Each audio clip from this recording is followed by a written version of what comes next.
సొలొమోను గారి మాటలు రాస్తున్నారు. ఉంటున్నారండి. సూర్యుడు ఉన్నంత కాలము, చంద్రుడు ఉన్నంత కాలము, తరములన్నిటిలో దేవుని మీద భయభక్తులు కలిగి ఉంటున్నారా ఈ గృహాల్లో?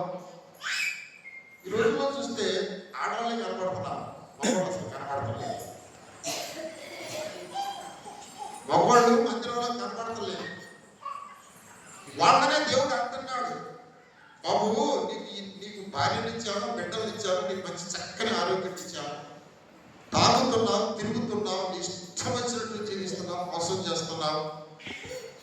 ఏమయ్యా ఇచ్చిన దేవుని దగ్గరికి వచ్చి ఒక ఆదివారమో ఒక కృతజ్ఞత కూటములోనో లేకపోతే శనివారమో ఏదో ఒక సందర్భంగా వచ్చి దేవా నీకు స్తోత్రం అయ్యా, చక్కని భార్యకి ఇచ్చాము, బిడ్డలు ఇచ్చాము, బ్రతికిచ్చాము చెప్పలేవా? అలా చెప్పలేకపోతే ఏమైందంటండి, బీడు భూములు అయిపోతాయి జీవితాలు. ఎప్పుడన్నా బీడు భూమిని చూశారు అమ్మాయి మీరు? అమ్మాయి నాయక, బీడు భూమి అంటే ఏంటి? బీడు భూమి తెలియదా మీకు? బీడు భూమి అంటే ఏ పంట ఉండదు, వర్షం కూడా ఉండదు. వర్షం కూడా ఎండిపోయి తుప్పలు అలా వేసి ఉంటాయి. దానివల్ల ఏం ఉపయోగం ఉండదు. గడ్డి ఆ తుప్పలు గుడ్డున్నాయి, మనుషులకు పనికిరాదు. అట్లా బీడు భూమి అయిపోయింది. జీవితాలు బీడు మారిపోతుంది. కారణం ఏంటో తెలుసా? ఆ దేవుడికి మనుషులు కనీసము కృతజ్ఞత చెల్లించలేని పరిస్థితిలో ఉన్నారు. శాపకుడు ఇళ్ళకి వెళ్ళి అయ్యా ప్రార్థనకి రండి అయ్యా అంటే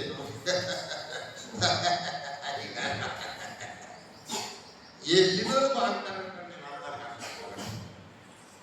రెండోది అసలు రానండి ప్రార్థనకి అంటున్నారు.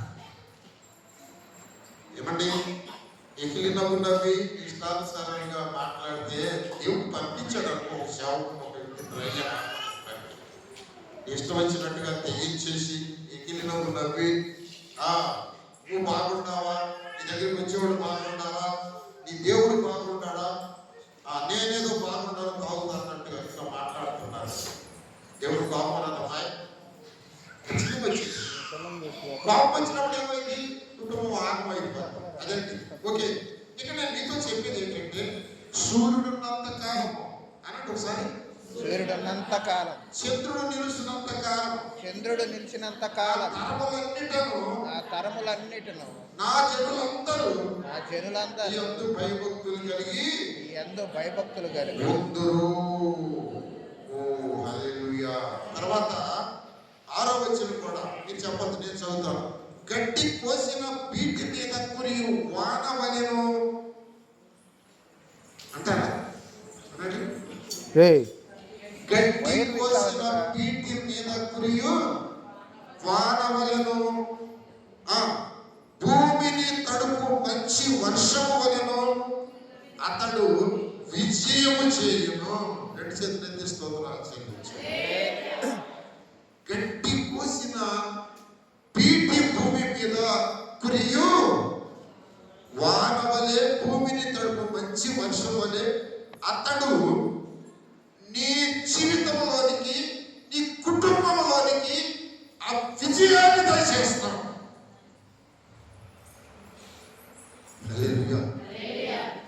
ఆయన ప్రవేశిస్తే నీకు విజయం, నీ భార్యకు విజయం, నీ పిల్లలకి విజయం. Praise the lord, praise the lord. 7వ వచనం కూడా చదివి నేను వివరిస్తాను. అతని దినములలో నీతిమంతులు వర్ధిల్లుదురు. చెప్పండి, అతని దినములలో నీతిమంతులు వర్ధిల్లుదురు. శత్రుడు లేకపోవు వరకు క్షేమము వర్ధిల్లును. ఓకే, ఈ 3 మాటల్ని నేను పేతురు పత్రికలో తీసుకెళ్లి వివరిస్తాను. సూర్యుడు ఉన్నంత కాలము, చంద్రుడు ఉన్నంత కాలం. సూర్యుడు లేనప్పుడు, చంద్రుడు లేనప్పుడు మీరు, మీ భర్త, భార్య, బిడ్డలు సూర్యుడు లేకపోయినా, చంద్రుడు లేకపోయినా మీరు నీతిమంతులైతే వర్ధిల్లుతారు. అతని కాలంలో వర్ధిల్లుతారు. దీన్ని నేను మీకు వివరిస్తాను. హల్లెలూయా అనండి ఒకసారి. హల్లెలూయా అనండి. నీతి సూర్యుడా యేసు ప్రాణనాథుడా రావయ్యా, నిన్న నేడు ఈ కార్య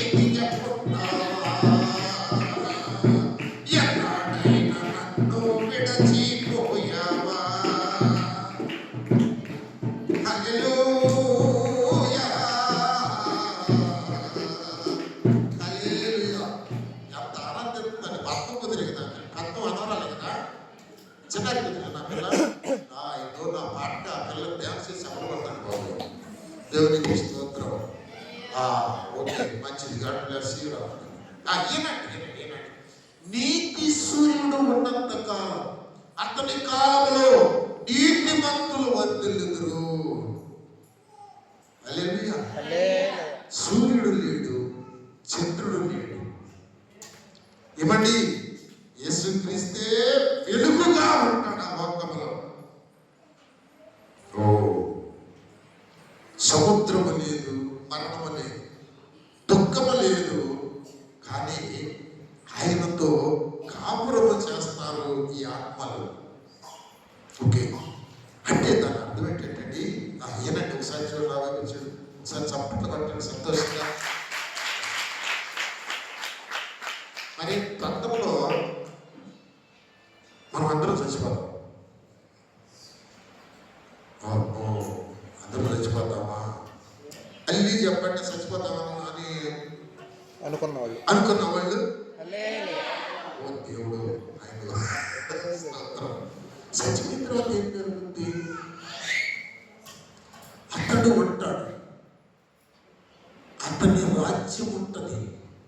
అతని రాజ్యములో, అతని రక్తములో సంపాదించుకున్న బిడ్డలు, కుటుంబాలు ఉంటాయి. హల్లెలూయా. నువ్వు, నీ భార్య, నీ పిల్లలు చచ్చిపోయిన తర్వాత కూడా మళ్ళీ నువ్వు, నీ భార్య, నీ పిల్లలు ఆయన రాజ్యంలో ఉంటే ఎంత బాగుంటుంది. ఇది అర్థమైందా నీకు? అర్థమైందన్నా వాళ్ళు అనండి. అర్థం కదా?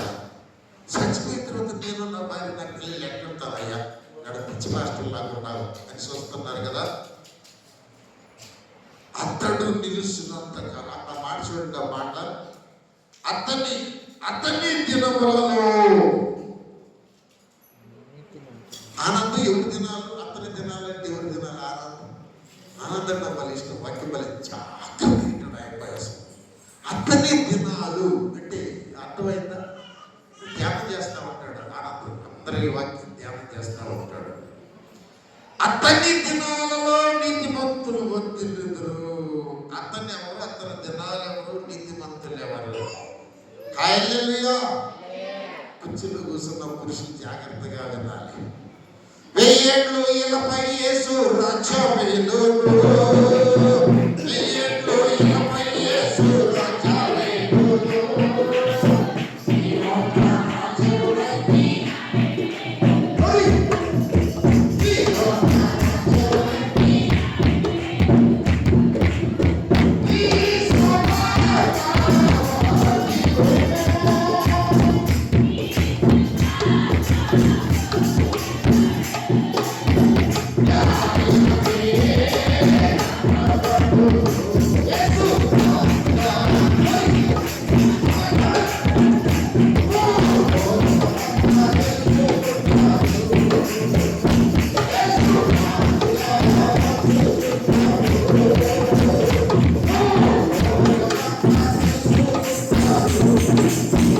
చంద్రుడు లేని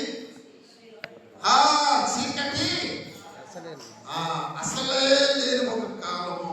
1000 ఏళ్ల పరిపాలన అందరం చచ్చిపోతే చూడండి, మీ అమ్మ, మీ నాన్న, మీ తమ్ముడు, నువ్వు మళ్ళీ ఆ 1000 ఏళ్ల పరిపాలన మీరు అందరూ అగపడాలి అంటే ఏమి చేయాలి అని చెప్తున్నానండి. అయ్యా ఏనండి, ఇక్కడ నుంచి పేతురు పత్రిక తీసుకెళ్తాను అన్నాను కదా. మొదటి పేతురు పత్రిక, మొదటి పేతురు పత్రిక 3వ అధ్యాయము 1వ వచనము దగ్గర నుంచి 6వ వచనం వరకు ఆనందం చదువుతాడు. 6వ వచనం దగ్గర నుంచి 8వ వచనం వరకు సీమోను చదువుతాడు. 9వ వచనం దగ్గర నుంచి 12వ వచనం వరకు ఇశ్రాయేలీయులు చదువుతారు. అటువలే ఇక్కడ 3 చెప్తున్నారు. 3 అటువలే, అటువలే, అటువలే. మొదటి అటువలే స్త్రీలకు, 2వ అటువలే పురుషులకు, ఆ ప్రకారము అబ్రహాము శారా కుటుంబానికి జాగ్రత్తగా వినండి. ప్రైజ్ ది లార్డ్, హల్లెలూయా. అమ్మాయి మరి ఎవరి పిల్లల్ని వాళ్ళ అమ్మకిస్తే నీతిమంతులు వర్తిల్లుదురు. సూర్యుడున్న చంద్రుడున్న వారి తరాల్లో వారందరూ భయభక్తులు కలిగి ఉంటారు. ఆయన రాజ్యంలో అజీవమాను కృపావరములో నిత్య జీవములు వాడుంటారు. అంటే ఇది కుటుంబానికి.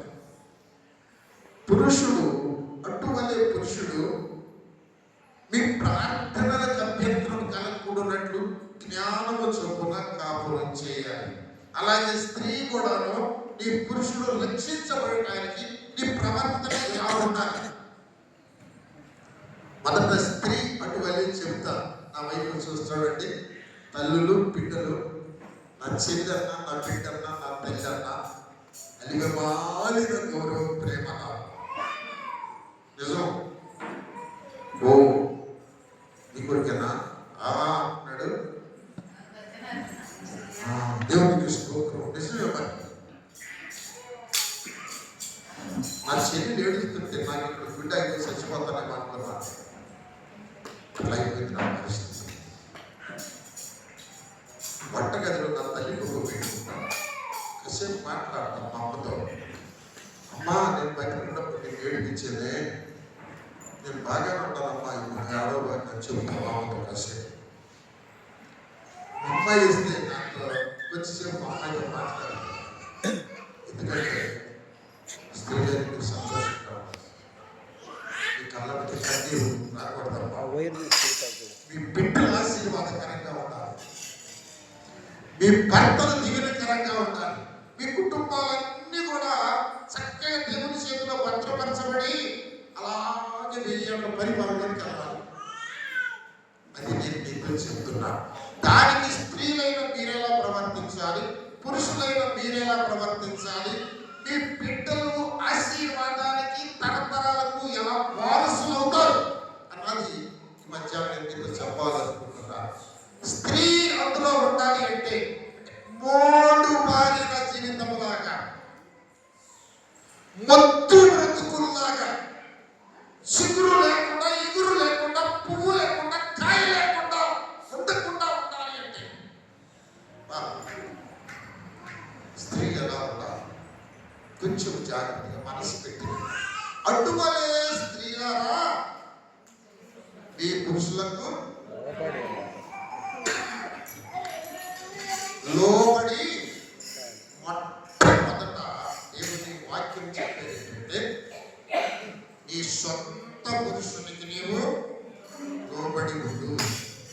ఎప్పుడైతే ఒక స్త్రీ తన భర్తకు లోబడి ఉంటుందో ఆశీర్వాదం అనేది ఆ కుటుంబంలో అప్పుడే చిగురిస్తుంది.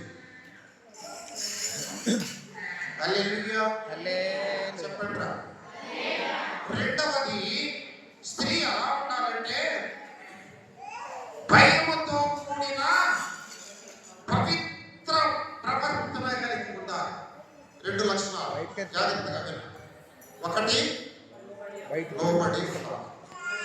ఏ కుటుంబంలో స్త్రీ పురుషుడికి లోబడి ఉన్నదో ఆ కుటుంబంలో ఒకవేళ స్త్రీ కష్టపడి సంపాదించుకురావచ్చు, రోజుకి 1000 రూపాయలు సంపాదించుకొచ్చినా కూడా కుటుంబంలో ఆశీర్వాదం ఉందో దరిద్రం. భర్తల్ని చిన్నప్యాక్కి ఎక్కడ బలాదుగా తిరగడానికి వదిలిపెట్టి, తాగుడికి వ్యవసాయాన్ని వదిలిపెట్టి,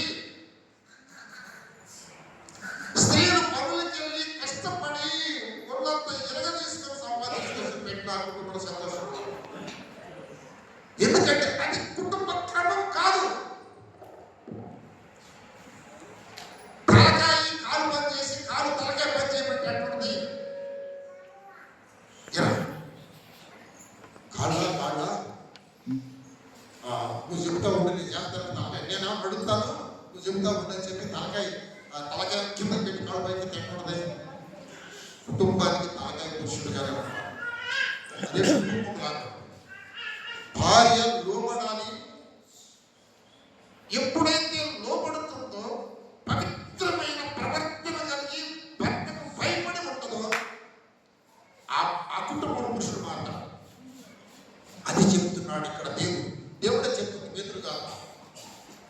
అపోస్తలుడైన పేతురు తండ్రి అయిన దేవుని భవిష్యత్తు జ్ఞానాన్ని బట్టి నేను ఈ మాట చెప్తున్నాను. మొదటి వచనంలో మీ కుటుంబాలు బాగుండాలంటే, ఇదిగో మీ కాపురాలు బాగుండాలంటే, మీరు 1000 ఏళ్ల పరిపాలనలో మీ కుటుంబాలుగా 1000 ఏళ్ల పరిపాలనలో ఉండి తదనంతరం నిత్యత్వములో ప్రభు కట్టించిన స్థలంలో ఆ గృహంలో మీ కుటుంబాలు తరతరాలు యుగాలు సూర్యుడు చంద్రుడు లేనప్పుడు కూడా ఉండాలంటే ఈ క్రమము కుటుంబాలు కొనసాగాలి.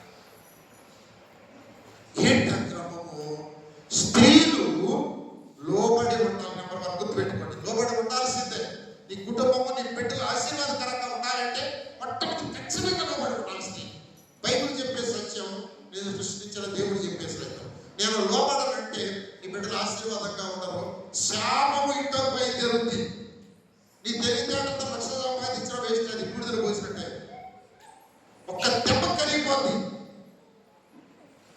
ఏం లేదు, కనీసం నువ్వు నీ కొడుక్కి గుంటికి రక్తం పడిందంటే నువ్వు సంపాదించిన మొత్తం తీసుకెళ్ళి అక్కడ పోతావు. ఆ ఐసీలో పెట్టేదయ్యా, దాంట్లో ఉన్నాడు, ఇంట్లో ఉన్నాడే, బతుకుతాడయ్యా అంటారు. కొడుకు లేదమ్మా చచ్చిపోయాడు అంటారు. మొత్తం పోతుంది. ఒక క్రమం కుటుంబంలో పవిత్ర ప్రవర్తన, భయముతో కూడిన ప్రవర్తన. ఆ పురుషుడు ఎంత మూర్ఖుడైనా చూడండి, చూడండి 3వ అధ్యాయంలో 1-2 వచనాలు, అటువలే స్త్రీలారా మీ స్వపురుషులకు లోబడి ఉండండి, అందువలన ఎవరైనా వాక్యములకు అవిధేయులైతే వారు ఎవరు?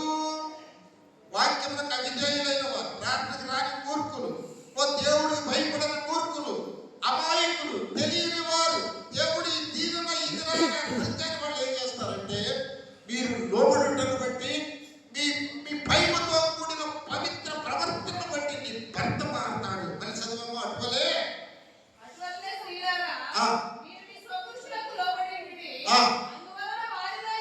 అందువలన వారిలో ఎవరైనా వాక్యమునకు అవిధేయులైతే వారు భయముతో కూడిన మీ పవిత్ర ప్రవర్తన బట్టి వాక్యము లేకుండానే వారిని రాబట్టవచ్చును అని దేవుడు అంటున్నాడు. మీరేమంటారు?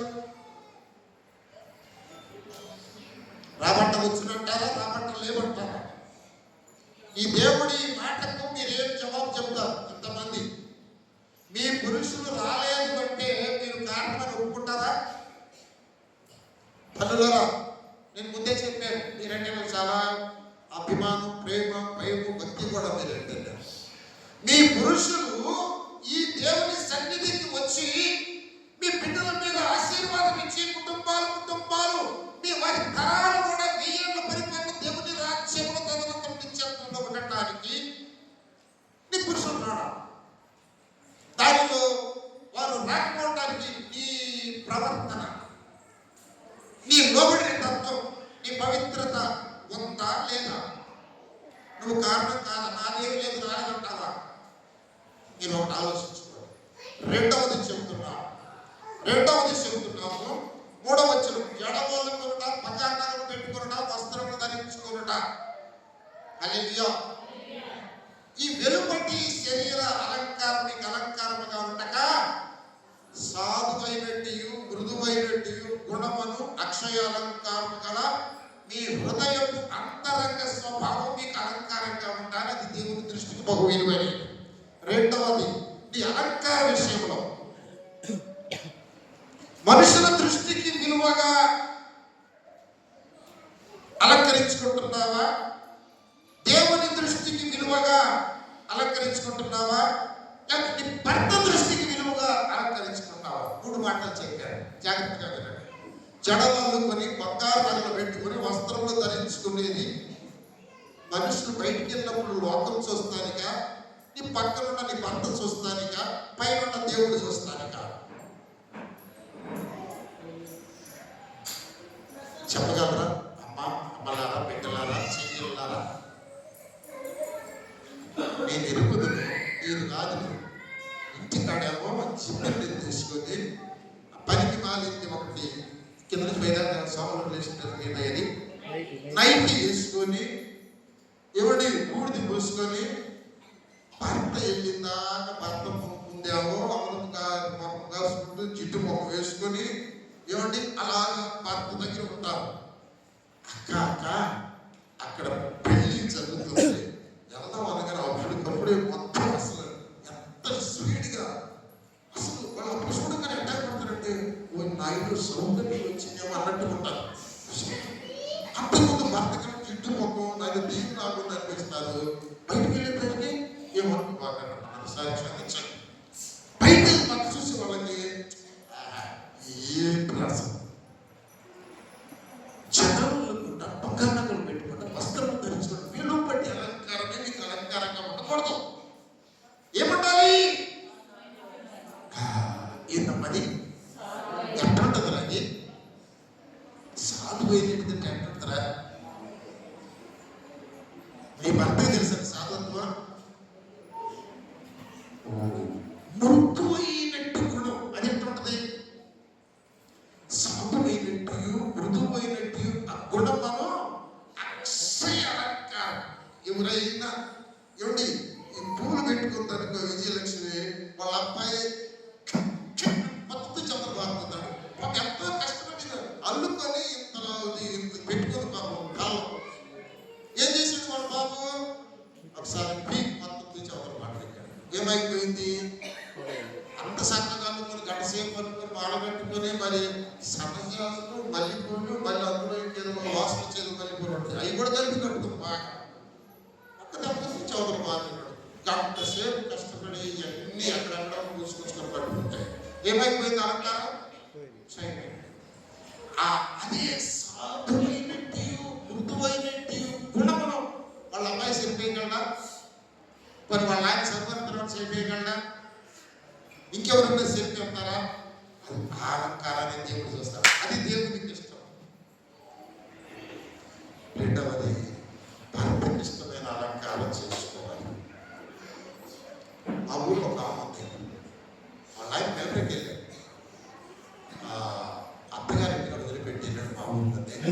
అది ఏనాడు వాళ్ళ ఆయన వచ్చి దాకా జాడేసుకోలేదు. ఎప్పుడు కూడా వేసుకునేది ఆశ్చర్య కట్టుకొని తిరుగుతూ ఉండేది. అసలు వాళ్ళ ఆయన వచ్చినప్పుడు చూస్తే అనే సౌందర్యం ఉంటుంది. జడ కింద దాకే వేసేసేది బ్రహ్మాండ ఉండేది. నాకు బాగుంటే చాలా ఊరు ఒంగోలు అవుతుంది పెదరా ఊళ్ళో వాళ్ళ అమ్మాయి దగ్గర వదిలిపెట్టేసి అతను ఎక్కడికి వెళ్ళిపోయాడు. వాళ్ళ కొడుకులు డాక్టర్లు అయిపోయారు. చాలా పశువుల డాక్టర్ కాయలు చాలా గొప్పలు అయిపోయారు. ఎందుకు చెప్తున్నారంటే ఆమె లోకం కోసం ఇప్పుడు అలంకరించుకున్నా కాకూడదు. అందరూ నన్ను చూడాలి. మరి మా ఆయన చాలా డబ్బులు పంపిస్తున్నాడు. ఆవిడ కూడా చాలా ధనవంతులే కానీ ఆమె బాధ్యతలు కట్టుకొని గుడేసుకొని ఆ సాధారణంగా ఉండేది. వాళ్ళ ఆయన వచ్చినప్పుడు మాత్రం చాలా సుందరంగా అలంకరించు. ఆమె ఎవరి కోసం అలంకరించుకుంటుంది? కోసం. నా అందం, నా అలంకరణ, నా భర్త చూడాలి, భర్తలు చూడకూడదు. ఒక స్త్రీ షాపింగ్కి వెళ్ళినా, పెళ్లికి వెళ్ళినా, బయటకు వెళ్ళినా, బజార్కి వెళ్ళినా, ఫంక్షన్కి వెళ్ళినా, ఎక్కడికి వెళ్ళినా నీ సౌందర్యాన్ని దాయాలి. అందుకని ముస్లిమ్స్ ముసియస్ బయటకు వెళ్తాడు. నీ సౌందర్యం నీ భర్త చూడాలి, నీ అంతరంగ సౌందర్యం నీ దేవుడు చూడాలి. దీనికి ఉదాహరణగా అక్కడ శారమ అబ్రహాం కుటుంబాన్ని తీసుకొచ్చాడు. చూడండి 6వ వచనంలో ఆ ప్రకారమే శార అబ్రహామును యజమానుడని పిలుస్తూ అతనికి లోబడి ఉండెను. హల్లెలూయా. ఏంటున్నారు మీరు? అంటున్నారా? శారమ ఏం చేసేది? ఒకసారి తిడతారు. నా ఉసురు నీకు తగిలిందయ్యా, నా దేవుడా, మా ఆయన ఏమనుకున్నా, నా ఉసురు నీకు తగులుద్ది, నా దాసిని నీకు నీ కౌగిలికి ఇస్తే అది నన్ను లెక్క చేయట్లేదు, నువ్వు పట్టి పట్టినట్టు అంటున్నావు. నా దేవుడా, నా దేవుడా, నా ఉసురు తగ్గుద్ది. మీరేంటి ఏమంటారు? ఆ మాట మీ భార్య అంటే పురుషులు ఏమంటారండి? కదా నేనేమన్నా ఏమన్నానా? నువ్వే ఇల్లయ్యా బిడ్డలు కావాలి, ఇల్లయ్యా బిడ్డలు కావాలని వద్దమ్మా, ఏదో ఇస్తాడంటే ఇంకొక ఇచ్చావు కదా. ఇప్పుడు నీ మాట వెళ్ళలేదంటే నన్ను కూసులు దిగు తగిలింది అదే తిడతాబెట్టి చెప్ప పగిలింది కూసారు ఆ మాట అన్నావంటే అంటారు కదయ్యా. కదా ఆమె కదా ఇచ్చింది. పడిపోతాడు వెనకాల ఉంటారు రవి కొద్ది పడిపోయా అయ్యా చెప్పండి నేనేమట్లేదు కొంచెం అంటారు మెడకైతే కొట్టుకుంటాను అంటావని అనుకున్నాను విడిచి కొంచెం ఇది దేవుడు స్తోత్రం. నా ఉసురు నీకు తగిలిందంటే సత్రారెడ్డి గారు ఊరుకుంటాడండి పూర్వకాల నా ఉసురు తగులుతా అంటాను అమ్మ ఊరుకుంటాను. ఏ చంద్రారెడ్డి గారు ఊరుకుంటావు అసలు ఓకే జాగ్రత్త ఈ రోజు నీకు ఊరుకోలేదు తప్పు చేసిందా మళ్ళా ఉసురు తగ్గింది కానీ ఆయన ఊరుకున్నాడు. ఎందుకు ఊరుకున్నాడు?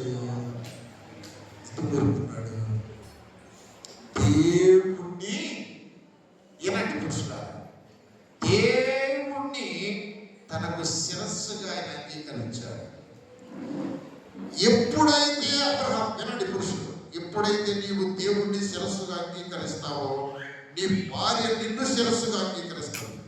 అప్పుడు నీ పిల్లలు వారి తరాలు ఆశీర్వాదానికి వారసులు అవుతారు. ఆశీర్వాదము దేవుడి దగ్గర ఉంది. ఆశీర్వాదాన్ని అబ్రహాముకి ఇచ్చాడు.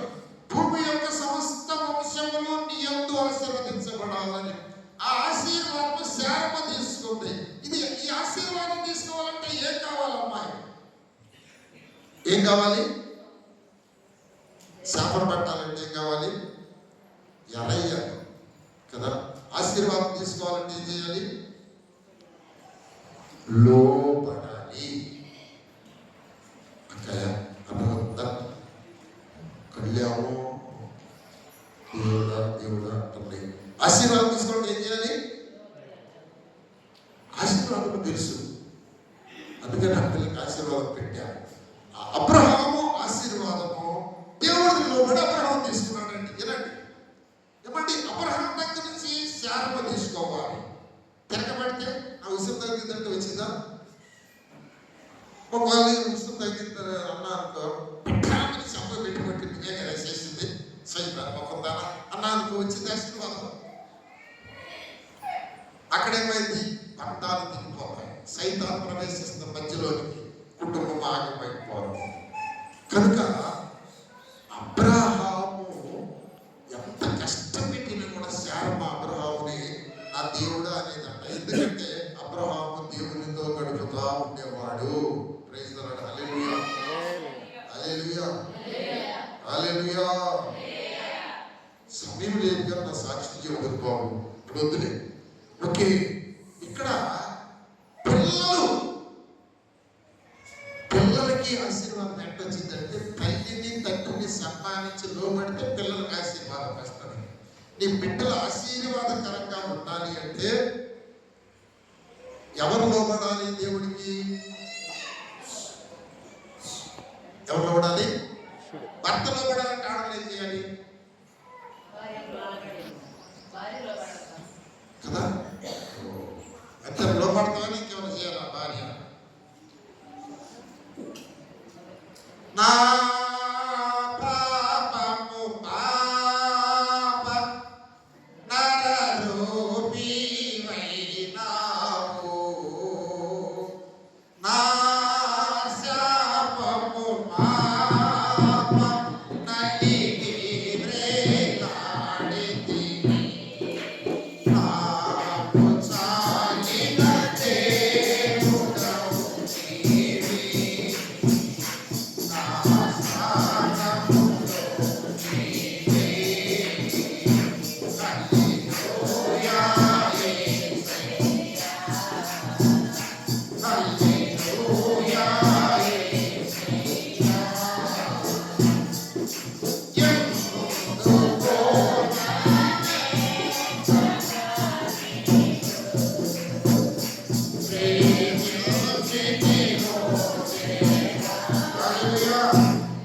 ఒక 5 నిమిషాలు చెప్తాను. కుటుంబము 1000 ఏళ్ల పరిపాలనలో నీవు నీ భర్త నీ పిల్లలు ఉండాలంటే ఒక 5 నిమిషాలు మాట చెప్తాను. ఎక్కువ ప్రసంగం పొడిగించడం టైం లేదు కనుక. ఒకటి, అడ్డువల్లే ఈ పురుషునికి లోబడి ఉండు, పవిత్ర ప్రవర్తన కలిగి ఈ పురుషునికి భయముతో ఉండు. రెండవది, నీ అలంకారము నీ హృదయపు అంతరంగ స్వభావము సాత్వికము మృదులు. చూడండి, అక్షయ సాధువైనటువంటి మృదులైన గుణము కలిగి దేవుడికి అందంగా కనపడదు. రెండవది, నువ్వు ఆ చక్కగా అలంకరించుకుంటే నీ భర్తకు అందంగా కనపడదు. ఓకే, కుటుంబంలో 3 బాండ్స్ అంటే కాగితాలు కదండి. 3 రకాల సంబంధాలండి కుటుంబంలో ఉండాలి. వినండి, ఒక మాట చెప్పేసేస్తాను. ఒకటి భౌతిక సంబంధం, కుటుంబంలో ఏంటిది? రెండవది రక్త సంబంధం, మూడవది ఆత్మీయ సంబంధం. ఇంగ్లీష్లో ఏమంటారంటే ఇది నేను ఇలా రాసుకున్నాను, దేవునికి స్తోత్రం, hallelujah hallelujah. Physical bond, blood bond, spiritual bond. అంటే భౌతిక సంబంధం, భార్య భర్తలు శారీరకంగా సంబంధం ఉంటారు. రెండవది బ్లడ్ బాండ్, రక్త సంబంధం ఉంటారు. మూడవది స్పిరిచువల్ బాండ్, ఆత్మీయ సంబంధం ఉంటారు. ఈ 3 సంబంధాలు ఒక కుటుంబంలో లేకపోతే నీ కుటుంబంలో నీ బిడ్డల మీదకి శాపం ప్రవేశిస్తుంది. బిడ్డల భవిష్యత్తు బాగుంటావు. దీన్ని కొంచెం వివరంగా చెప్పాలి కానీ టైం లేదు కనుక నేను గమనం చెప్పేసేస్తాను. నిర్గమకాండము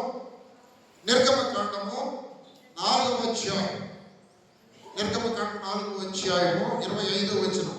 సిప్పోరా వాడిగల రాయి తీసుకొని తన కుమారునికి సున్నతి చేసి అతని పాదముల యందు అది పడవేసి, నిజముగా నీవు నాకు రక్త సంబంధిమైన పెనిమిటివైతివి. అంతటా ఆయన అతనిని విడిచెను.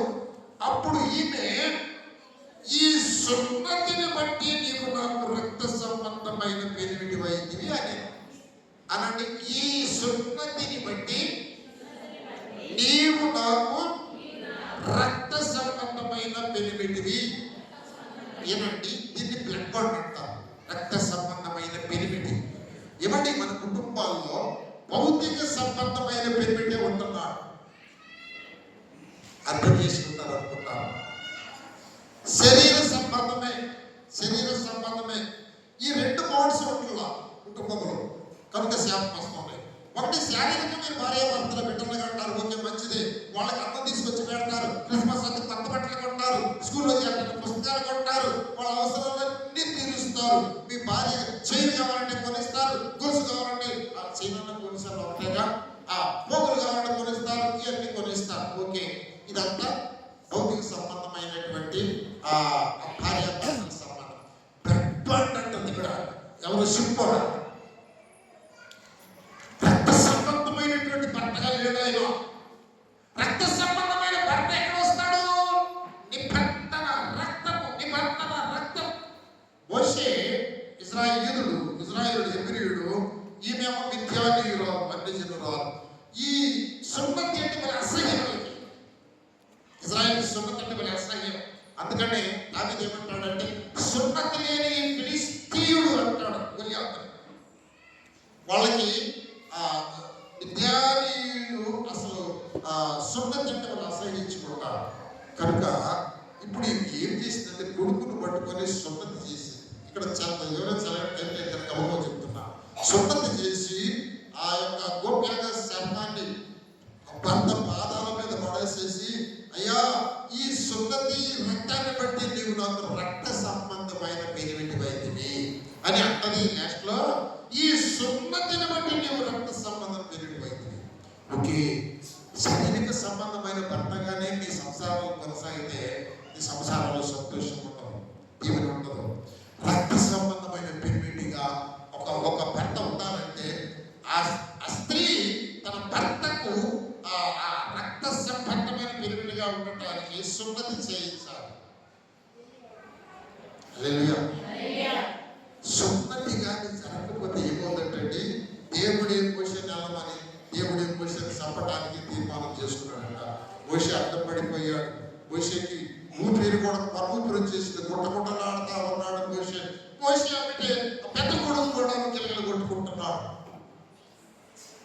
సిప్పోరా ఒక్కతే చూస్తా ఉంది, భయపడిపోతుంది. ఏమైంది? అయ్యో నా బిడ్డ కూడా కొట్టుకుంటున్నాడు. అంటున్నాడే, అసలు ఏం జరిగింది? నా కుటుంబంలో ఈ శాపం రావడానికి కారణం ఏంటి? నా బిడ్డ చచ్చిపోతున్నాడు, నా భర్త చచ్చిపోతున్నాడు, బాబోయ్ నేనేం చేయాలో సక్రమంగా అల్లాడిపోతా ఉన్నది. వెంటనే ఆమెకు బలు పెరిగింది. ఓ హల్లెలూయా! నా భర్త సున్నతి చేయించాలి కొడుకు కంటే నేనే వద్దన్నా. నేను విద్యార్థిరాలను కదా, సున్నతి చేయొద్దు అని నేను అన్నాను. అందుకే నా భర్త నా బిడ్డ చనిపోతుంది. వెంటనే సున్నతి చేసి, అయ్యా ఇదిగో రక్త సంబంధమైన పెరుగుదల తీసుకున్నాడు. దేవుడు సంపకుండా వెళ్ళిపోయాడు. హల్లెలూయా! నీ భర్త నీ కుటుంబంలో రక్త సంబంధమైన పెరుగుడిగా ఉన్నాడా? మూడవది ఆత్మ సంబంధమైన పెరుగుడిగా ఉన్నాడా? ఆత్మ. మీ కుటుంబంలో ఇప్పుడు బంధాలు ఉండాలండి. జాగ్రత్తగా వినండి. ఎక్స్పీరియన్స్తో చెప్తున్నాను, అనుభవంతో చెప్తున్నాను. ఒకటి శారీరకమైన బంధం ఉండాలి, అది లేకపోతే పెట్టుకుంటారు. ఓకే. రెండవది రక్త సంబంధం పెరుగుడిగా ఉండాలి, అంటే సున్నతి జరిగిన వారుగా ఉండాలి. నువ్వు మార్మల్స్ పొందే బాప్తిజం పొందే మీ ఆయన పొందాడా? పొందకపోవడంలో నీ ప్రవర్తన నీ బిహేవియర్ ఏమైనా కారణమా? మూడవది పొద్దున్నాక కష్టపడి పని చేసి ఎక్కడెక్కడ తిరిగి చెమట గారి దాకా బాకీలు వాళ్ళు వస్తున్నారు, వీళ్ళు వస్తున్నారు. నువ్వు కాదు తీరవాల్సింది, నీ ఆయన తీరాలి. నువ్వు కాదు అవన్నీ పోషించటము, అవన్నీ నీ భర్త చూసుకోవాలి. నీకెందుకు ఇవన్నీ? నీకెందుకండి? తలకాయవా? నువ్వు పొట్టవే సంపాదించుకొని పెడితే శుభ్రం దిగి కూర్చొని ఇంట్లో పనులు చూసుకోవాలి. నీకెందుకు ఈ పనులు? ఆయనే చూసుకోవాలి. కనుక ఆయన చూసుకోవట్లేదు అంటే ఇక్కడ నీలోనే లోపం ఉంది. అంతే, ఇదే లోపం. నీ బిహేవియర్లో లోపం, నీ లోపడపడంలో లోపం, నీ ప్రవర్తనలో లోపం. మూడవది పని చేసి రాగానే చక్కగా వేడి నీళ్లు ఆశించి స్నానం చేసిన తర్వాత ఆకలి దండవేంటి ఒక్క నిమిషం అయ్యని చెప్పి చేయి పట్టుకొని కూర్చొని పిల్లల్ని పిలిచి అయ్యంత పెద్దవాళ్ళు తెలిసి నేను అమ్మాయి చేస్తాను. అట్లా నలుగురు కూర్చొని దేవానికి స్తోత్రం అయ్యా, ఉదయకాలం నుంచి మొదలు మా బిడ్డలు కాపాడారు ప్రభా. ఈ రోజు లోపల కట్టాలి కానీ అంతలోనే ప్రభు తండ్రి ఇదిగో అనుకోకుండా ఆయన ఈ మనసు వాళ్ళు ఇచ్చారయ్యా కంటే నేను స్తోత్రం అయ్యా. నా బిడ్డ ఎంత బాధ్య చేసుకున్నాడు ప్రభు. నేను వెళ్ళి చూసేసరికి ఒడిగిపోతున్నాయ్యా. అయ్యా బిడ్డకి నేను వెళ్ళి చేసి ప్రార్థన చేశాను, స్వస్థపరిచాను. స్తోత్రం అయ్యా.